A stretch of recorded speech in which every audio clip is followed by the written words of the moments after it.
जय यीशु की। मैं हूँ प्रियंका रामोर और आप देख रहे हैं रेडियो वेरितास एशिया की हिंदी सर्विस। कलीसिया समाचार में आप सभी का स्वागत है। कलीसिया समाचारों में प्रमुख है, चर्च के नेताओं ने मणिपुर ट्रांस कार्यकर्ता की मांग की निंदा की। केरल उच्च न्यायालय ने विवादित सीरियाई ऑर्थोडॉक्स चर्चों पर आदेश पर रोक लगाई।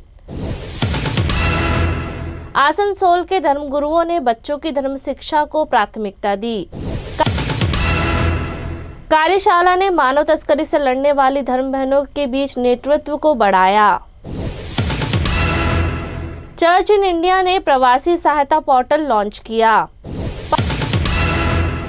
पास्टर और 4 अन्यों को धर्म परिवर्तन के आरोप में जेल भेजा गया। बिशप मुसलमानों की भूमि दावों से लड़ने वाले ईसाइयों के लिए न्याय की मांग कर रहे हैं। कोलकाता में कैथोलिक मनोवैज्ञानिकों की बैठक। अब जानते हैं समाचार विस्तार से। चर्च नेताओं ने मणिपुर ट्रांस कार्यकर्ता की मांग की निंदा की। एक विवादास्पद ट्रांसजेंडर कार्यकर्ता ने मणिपुर राज्य में राज्य विधानसभा के निर्वाचित सदस्यों में से 10 आदिवासी ईसाई विधायकों को बर्खास्त करने के लिए 10 दिन की समय सीमा दी है। 26 सितंबर को राज्य की राजधानी इम्फाल में मालेम थोगम ने मीडिया को बताया कि उन्होंने मुख्यमंत्री एन बीरेन सिंह को पत्र लिखकर विधायकों को हटाने की मांग की है, जो सभी कुकी जो आदिवासी समुदाय से है। थोगम ने आगे धमकी दी कि अगर मुख्यमंत्री मांग पूरी नहीं करते तो वह उनके घर के सामने आत्मदाह कर लेगी। केरल उच्च न्यायालय ने विवादित सीरियाई ऑर्थोडॉक्स चर्चों पर आदेश पर रोक लगाई।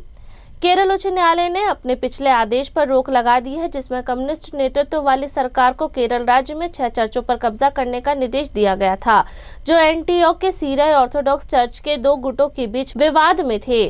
केरल उच्च न्यायालय की एक खंडपीठ ने 25 सितंबर को एकल न्यायाधीश की पीठ के आदेश पर रोक लगा दी है और ऑर्थोडॉक्स गुट को वर्तमान में प्रतिद्वंदी जैकोबाइट समूह द्वारा नियंत्रित 6 चर्चों पर कब्जा करने से रोक दिया। ऑर्थोडॉक्स गुट ने देश की शीर्ष अदालत सुप्रीम कोर्ट के 2017 के आदेश को लागू करने के निर्देश के लिए केरल उच्च न्यायालय का दरवाजा खटखटाया, जिसने उन्हें दक्षिण राज्य के सभी 1100 चर्चों पर कब्जा करने का आदेश दिया था। न्यायमूर्ति वीजी अरुण एकल पीठ ने 30 अगस्त को कम्युनिस्ट शासित राज्य सरकार से कहा कि वे 30 सितंबर को सुनवाई की अगली तारीख को विवादित चर्चों पर कब्जा करने के बाद अनुपालन रिपोर्ट दाखिल करे। आसनसोल के धर्मगुरुओं ने बच्चों की धर्म शिक्षा को प्राथमिकता दी।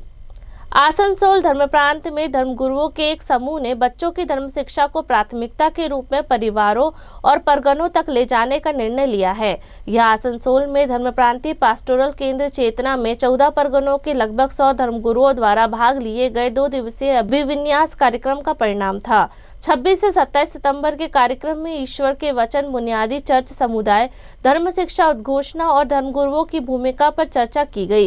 कार्यक्रम के संचालित Mary Immaculate sister Rajni Marandi ने बताया कि चर्च में धर्मगुरुओं की महत्वपूर्ण भूमिका है। उन्होंने विभिन्न उदाहरणों के साथ बताया कि कैसे धर्मगुरुओं परगनों में सक्रिय हो सकते हैं।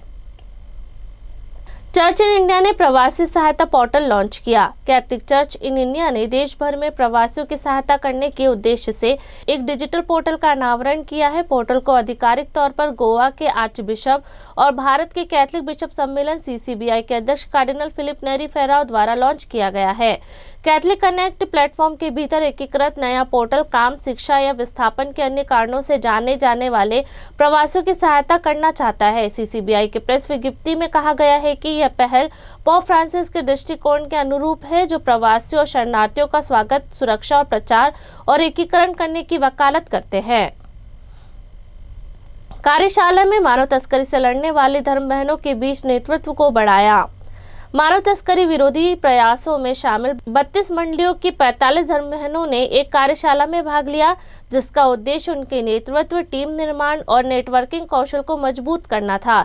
इंदौर में प्रेरणा सदन में 24 से 26 सितंबर को आयोजित कार्यशाला में वर्तमान सामाजिक राजनीतिक संदर्भ में नेतृत्व चुनौतियों के बारे में जागरूकता बढ़ाने पर ध्यान केंद्रित किया गया। इसमें प्रतिभागियों को दूरदर्शी नेतृत्व के लिए आवश्यक गुणों और कौशल से परिचित कराया गया और उन्हें टीम निर्माण प्रक्रिया और टीमों के भीतर संघर्ष समाधान से परिचित कराया गया। पास्टर और 4 अन्यों को धर्म परिवर्तन के आरोप में जेल भेजा गया। उत्तर प्रदेश में एक पास्टर समेत 5 लोगों को धर्म परिवर्तन के आरोप में जेल भेजा गया है।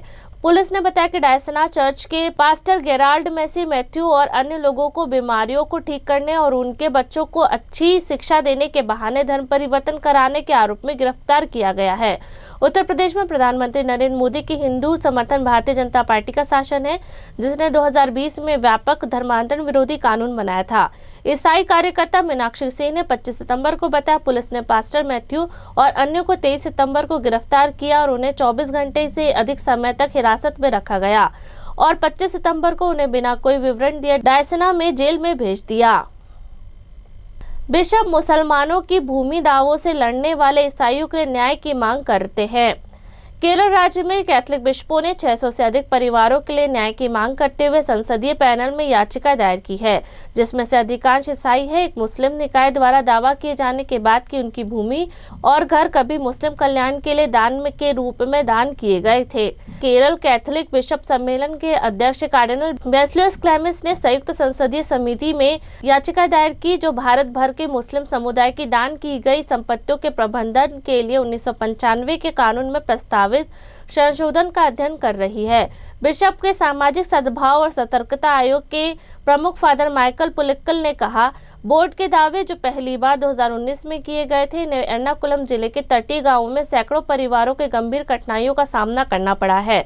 बोर्ड का दावा है कि वर्तमान में विभिन्न धार्मिक पृष्ठभूमि के 600 परिवारों के कब्जे वाले लगभग 1000 भूमि शीर्षकों को कवर करने वाले क्षेत्र मुस्लिम धर्मार्थ के लिए वक्फ भूमि के रूप में दान किया गया।